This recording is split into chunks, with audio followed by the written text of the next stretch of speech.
Շնորհակալություն Factor TV Նարեկ Կիրակոսյան, ես հարց ունեմ երկու նախարարներին էլ։ Պարոն Լավրով, դուք եկել եք մի երկիր, որի դեմ եւ Լեռնային Ղարաբաղի դեմ Ադրբեջանը կիրառել է մեծականակ ռուսական զենքեր, ինչի հետևանքով հայաթափվել է Լեռնային Ղարաբաղի Հանրապետությունը եւ օկուպացվել են Հայաստանի ինքնիշխան տարածքներ։ 44-օրյա պատերազմի մեկնարկի դրությամբ ադրբեջանական բանակի զենքի 60%-ը եղել են Ռուսաստանից եւ Բելարուսից մատակարարվածները։ Բացի այդ, Ռուսաստանը չի կատարել 1997 թվականի պայմանագրով ստանձնած պայմանագրային պարտավորությունները։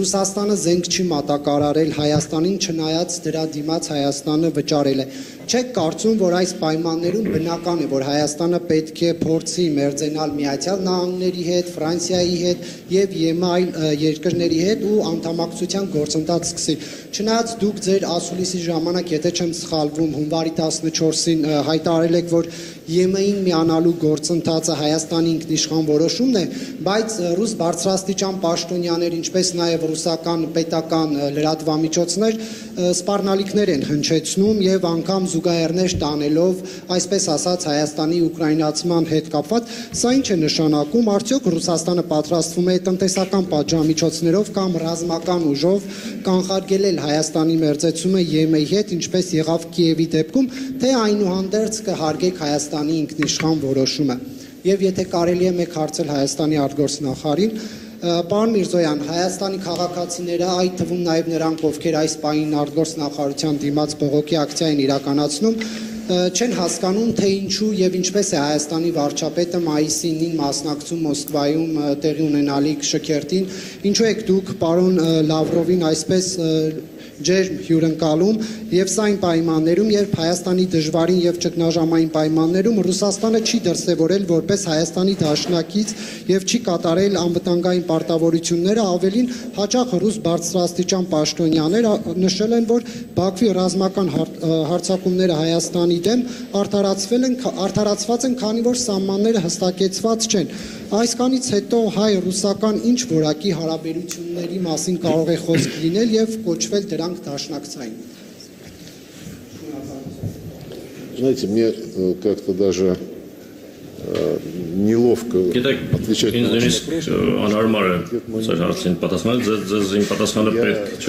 Во-первых, не запомнил того, что мы говорили, позиция ваша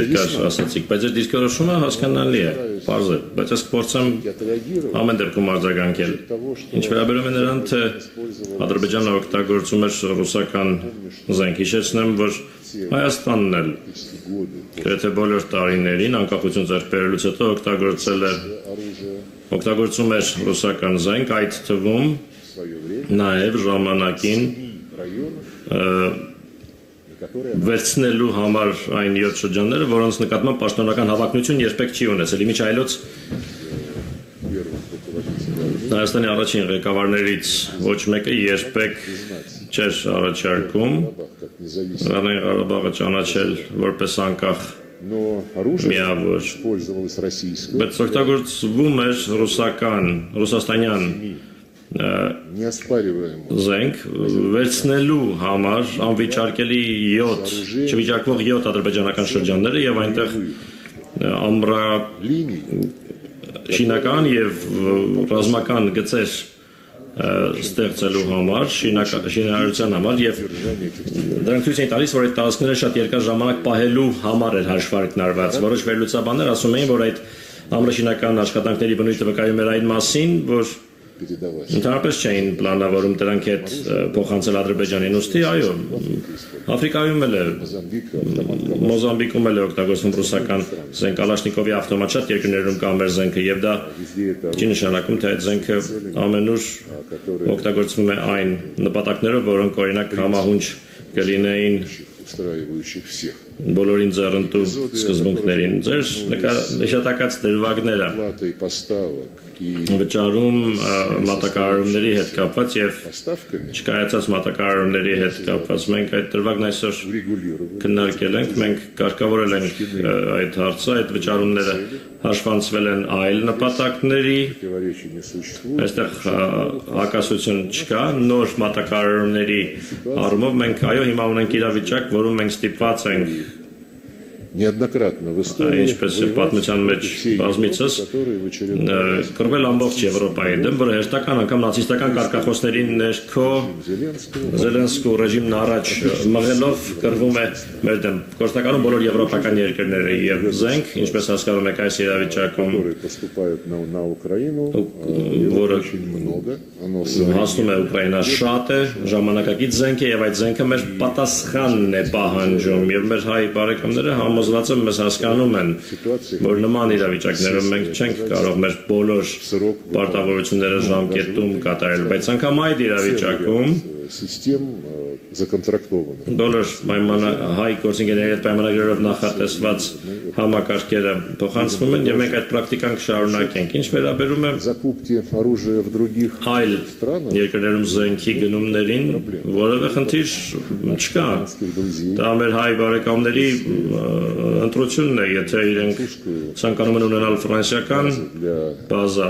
дополнительных поставок. լրացուցիչ մատակարարումների համար, խնդրեմ, եթե որևէ այլ երկրի, խնդրեմ, մենք որևէ բան չենք պարտադրելու, բայց իհարկե, երբ դաշնակիցը հիմնվում է Страны как Франция, Ֆրանսիայի նման երկրից ռազմական մատակարարումների վրա, որը գլխավորում է, այդ երկերը գլխավորում է ճշնամական ճամբարը եւ անձամբ նախագահ Մակրոնը եւ իր բոլոր նախարարները պարզապես ատելություն են շնչում Ռուսաստանի նկատմամբ из-за которой եւ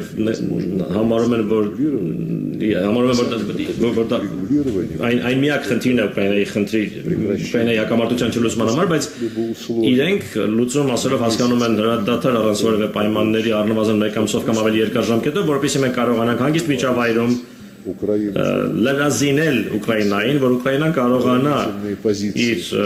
պաշտպանական դիրքերը ուժեղացնել։ Ընդ որում այդ կոչերը առանց պայմանների հրադադարի մասին հնչեցվում են совершенно другой позиции. մի քանի տարի լրիվ այլ դիրքորոշում ունենալուց հետո, որը ձևակերպում էին Եվրոպական միությունը եւ ՆԱՏՕ-ի անդամները, իսկ իրենք ասում էին երկար տարիներ ոչ մի բանակցություն չի լինի, քանի դեռ Ուկրաինան չստանա Ռուսաստանից ավելի ուժեղ դիրքեր եւ ընդհանրապես չեն լինի բանակցություններ, ասում են, քանի դեռ Ռուսաստանը ռազմավարական պարտություն չի կրի։ Հետո 180 աստիճանով շուր եկան եւ հիմա արդեն Уже не в стратегическом поражении. ոչ թե ռազմավարական պարտություն, այլ հրադադար, որպեսզի Ուկրաինան լրազինվի։ Քաղաքական իմաստով իհարկե Ֆրանսիան հանդես է գալիս որպես ճշնամական պետություն, ուստի մեր դաշնակիցները իրենք պետք է որոշեն, թե որտեղ է ավելի լավ զենք գնել։ Նույնիսկ При всем том, о чем я сказал, այն ամենով հանդես ինչ ես ասացի։ Իսկ ինչ վերաբերում է մի բան ասացիք 24 января, Սոմվարի 24-ի մասին право на выбор, ընտրության իրավունք, ասում եք, մենք ճանաչում ենք ընտրության իրավունքը։ Մենք նախինի պես շատ ջերմ հարաբերություններ ունենք հայ ընկերների, հայ բարեկամների հետ, իհեճուկս մի շարք խնդիրների, որոնք ծագեցին հարաբերություններում։ наверное, недопонимание позиций друг друга. Միմյանց դիրքորոշումները ոչ լիարժեք հասկանալու պատճառով։ Ինչ վերաբերում է Ղարաբաղին, մեկ անգամ էլ ասեմ, մեզ ոչ ոք չի կարող փնովել, Последние մեղադրել, որովհետև վերջին առնվազն 20 տարիներին и президент Путин, եւ նախագահ Պուտինը եւ նախագահ Մեդվեդևը, հետո նորից նախագահ Պուտինը առաջ էին մղում լուծում, որը լուծումները, որոնք ապահովում էին արդար մոտեցում խաղաղ բանակցությունների միջոցով։ Հիշեցնեմ ինչի մասին էր խոսքը գնում։ из 7 азербайджанских Ադրբեջանական 7 շրջաններից отдать 5 տալ 5-ը վերադարձրել 5 շրջանները как первый шаг որպես առաջին քայլը եւ промежуточной стадии сохранить միջանկյալ փուլ որպես պահպանել Կելբաջարի եւ Լաչինի շրջանները, дրանք ահռելի տարածքներ են, որոնք Հայաստանը միացնում են Ղարաբաղի հետ։ Պահպանեք դրանք այն կարգավիճակում, որում կան հիմա, հետաձգելով вопроса о в окончательном статусе Карабаха Լեռնային Ղարաբաղի կարգավիճակի հարցի վերջնական լուծումը երկար տարիներով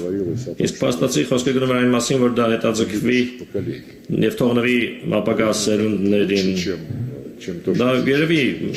ինչ-որ բանով ավելի լավն է, քան այն ինչ հիմա ստացվեց ինչու որովհետեւ այդ կոմպրոմիսային առաջարկները, որոնք տարիներ շարունակ առաջ էին մղվում ռուսական ղեկավարության կողմից, մերժվեցին но право на выбор, да, вот Սակայն այո, ընտրության իրավունքը в данном случае իրացվեց։ Այս պարագայում հրաժարում այն բանաձևից, որը ես հենց նոր вспомнил. հիշեցի։ И ваша фраза Եվ ձեր այն արտահայտությունը линии якобы на украинизацию Ուկրաինա իբրև Հայաստանն ուկրաինացնելու մեր մոտեցումը, որ ասացիք ինչ որ նման մի բան, որ հետո Հայաստանի հետ անել նույնը, ինչ արել եք Ուկրաինայի հետ, даже что, по-моему, комментировать. ըստ նույնիսկ մեկնաբանելու բան չկա։ Նշանակում է դուք կողմ եք եւ սատարում եք նացիստական ռեժիմին, արմիությունների տանը մարդկանց այրելուն, ովքեր զինվորական խմբավորումներ ուղարկեցին Ղրիմի խորհրդարանի վրա հարձակվելու միայն նրա համար, որ Ղրիմի խորհրդարանը եւ Ղրիմը հրաժարվել էին սատարել հակասահմանադրական պետական հեղաշրջմանը։ Ես չեմ հիշում Հայաստանի ղեկավարությունը մեկնաբաներ 14 թվականի փետրվարի Ուկրաինայում տեղի ունեցած պետական հեղաշրջումը։ Չեմ հիշում, որ արևմտյան երկրներից որևէ մեկը մեկնաբաներ բացասաբար խոսեր այդ իրադարձության մասին։ Ուրեմն այն ժամանակ արդեն Հայաստանը 2014 թվականին իրացնում էր դիրքորոշում ընտրելու իր իրավունքը։ Իսկ ինչ վերաբերում է եվրոպական коллеги, գործընկերներին, которые накануне госпереворота ովքեր պետական հեղաշրջման նախաշեմին որպես երաշխավոր հանդես եկան այն ժամանակվա на наш вопрос նախագահի եւ ընդդիմության միջև։ Մենք այս հարցրեցինք, բայց դուք երաշխավորում եք, որ կարգավորում է տեղի ունեցել ինչու ոչ չեք անի այդ պուտչիստներին, որ կարգ պահպանեն, իրենք ամոթխած հայացքը կախեցին եւ ասացին երբեմն ժողովրդավարությունը անսպասելի թեքում է то же самое, то, что ստանում, Соединенные անսպասելի ընթացք է ստանում, նույնը ԱՄՆ-ը куда-то գնաց մի կողմ քաշվեց դեպի դրանից առաջ նախագահ Օբաման նախորդ օրը զանգում էր նախագահ Պուտինին եւ խնդրում էր չառարկել соглашение об урегулировании под гарантией կարգավորման համաձայնագրի ստորագրմանը, որը պիտի լիներ Եվրամիության երաշխավորության ներքո, խոսելով ԱՄՆ-ի մասին 2014 թվականին փետրվարից քիչ անց госпереворота в ГАМ. պետական հեղաշրջման փորձ եղավ Գամբիայում։ Դուք հետաքրքրասեր անձնավորություն եք, նայեք ինտերնետում այնտեղ կա հայտարարություն Парламента США ԱՄՆ-ի պետական դեպարտամենտի հայտարարությունը Գամբիայում հեղաշրջման փորձի մասին, որտեղ ասված է, որ ԱՄՆ-ը երբևէ передачу власти չեն սատարի իշխանության փոխանցումը ոչ սահմանադրական ճանապարհով։ Այ իրենց հարցը գալիս լինում է չէ ամերիկացի գործընկերները այստեղ մամրասուլիսների գալիս են իրենց հարցրեք ինչու Գամբիայում չի կարելի իսկ Ուկրաինայում կարելի է они вам, наверное, իրենց հավանաբար կասեն ինչ-որ բան ինչ-որ սուբյեկտիվ հանգամանքների մասին, բայց իրականում Գամբիայում которые американцы կառավարությունն էր, որին ամերիկացիները սատարում էին, իսկ Ուկրաինայում նախագահ էր, ում իրենք ուզում էին իշխանազրկել եւ իրենց մարդկանց что այնտեղ не դնել։ вижу каких-то причин Դա համար ես չեմ տեսնում պատճառներ, որևէ պատճառներ Հայաստանի ուկրաինացման համար, Հայաստանը մեր դաշնակիցն է, մեր ընկերն է, не Հայաստանը չի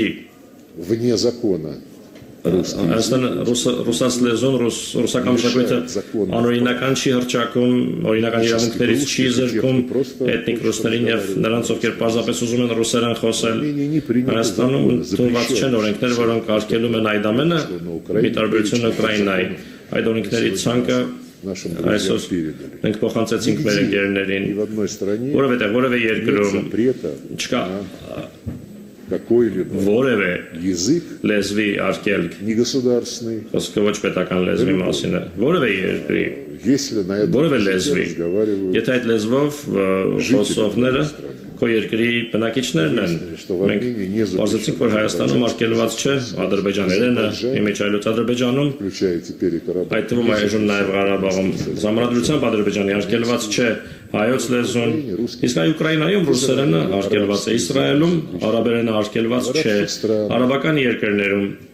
иврит не запрещен. եբրայերենը արգելված չէ։ Украина уникальная. Ուկրաինան այդ առումով ունիկալ պետություն է, երբ մենք լսում ենք Заявление комиссара Еврокомиссии, Եվրահանձնաժողովի ընդայնման հանձնակատարի հայտարարությունները по-моему, տեկին կարծես կոս ասում է իբրև ամբողջ Ուկրաինան կատարել է բոլոր նախնական պայմանները եւ կարելի է սկսել անդամակցության բանակցությունները на фоне того, что եւ այն фон дер Ляйен բանի ֆոնի որ Ուրսուլա ֆոն դեր Լայենը Կալասը եւ մյուսները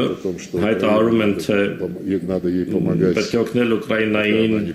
քանի մինչեւ որ հաղթի, որովհետեւ Ուկրաինան պաշտպանում է եվրոպական արժեքները, դա նշանակում է, որ Европа считает своими Եվրոպան ценностями իր արժեքներն է համարում նացիզմը, истребление языка, на котором говорит большинство граждан. այն լեզվի ոչնչացումը, որով խոսում են տվյալ պետության Ուկրաինայի քաղաքացիների մեծամասնությունը, ինչ ուկրաինացման, Հայաստանի ինչ ուկրաինացման մասին կարող է խոսքը գնալ, Հայաստանը քաղաքակիրթ երկիր է, Вот. Но вы опубликуйте. դուք հրապարակեք ձեր հարցը ամեն դեպքում, Это мои не обязательства. իմ պատասխանները պարտադիր չէ։